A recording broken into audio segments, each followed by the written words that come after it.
The Iranian Revolutionary Guards, formerly known as the Islamic Revolutionary Guard Corps, also known as IRGC, have claimed responsibility for the retaliatory strikes on a United States air base, following earlier American military action in southern Iran, according to the reports carried by the Iran state broadcaster. Well, the announcement marks another sharp escalation in already heightened tensions between Washington and Tehran, as both the sides continue exchanging military actions across the region. And according to the IRGC statement, the strikes were carried out after what they described as a U.S. assault near Bandar Abbas Airport, where aerial projectiles reportedly targeted infrastructure in southern Iran. And in response, the guards said that they struck what they identified as the American air base responsible for the attack.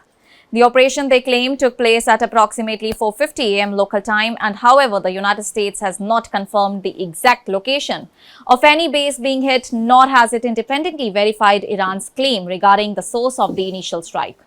On the American side, U.S. Central Command reported a separate set of developments stating that U.S. forces intercepted several Iranian one-way attack drones that posed a direct threat to maritime traffic near the Strait of Hormuz, one of the world's most strategically significant shipping lanes.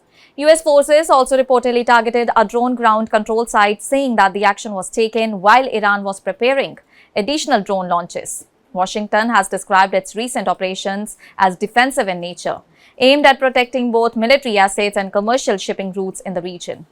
The situation has escalated further as reports emerged of explosions in areas east of the Bandar Abbas, a key port city located along Iran's southern coastline.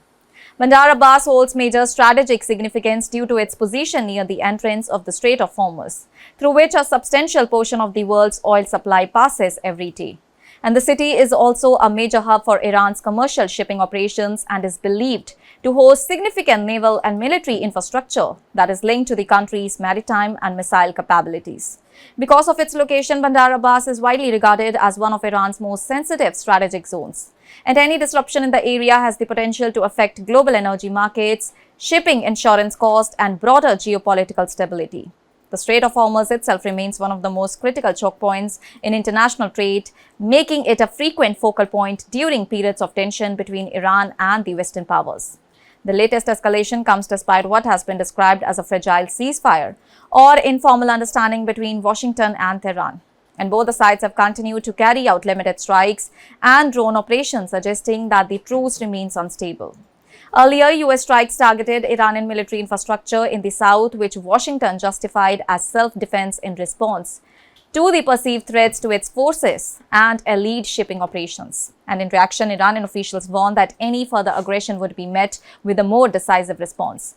They also placed responsibility for any consequences squarely on the United States, framing their actions as defensive retaliation.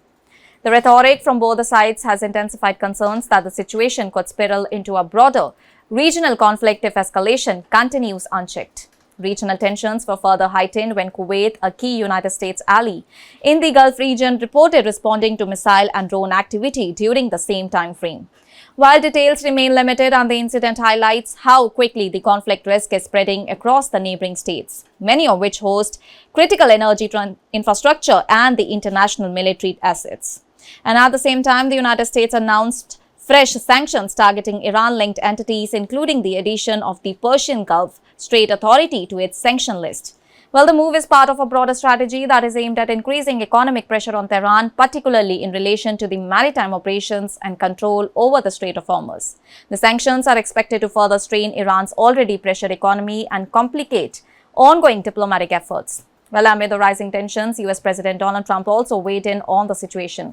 He claimed that the progress was being made towards a potential diplomatic agreement with Iran, but warned that military escalation remained an option if negotiations failed. He suggested that Iran's internal economic difficulties, including inflation and currency instability, were pushing the country towards seeking a deal.